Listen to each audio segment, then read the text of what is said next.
Hi guys, I'm making a short video of the slime tire inflator. I just hooked it up to my car, and unfortunately I have a flat, so I just aired it up. It took about 10 minutes to go from 10 to about 33 psi. I got a nail in my tire, so I'm about to take it to the tire shop, probably Discount Tire. But I just gave this a shot and it worked pretty well, as long as you've got a good battery in your car and you have the time to do it and you're in a safe place. I think it's a pretty good shot.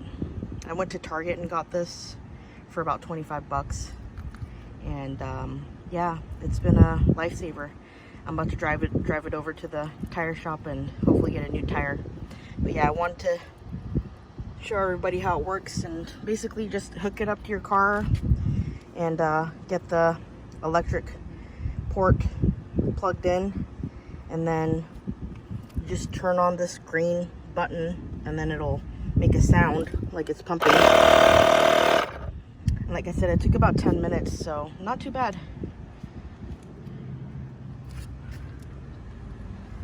All right, hope this helps anybody who's in a pinch or crunch.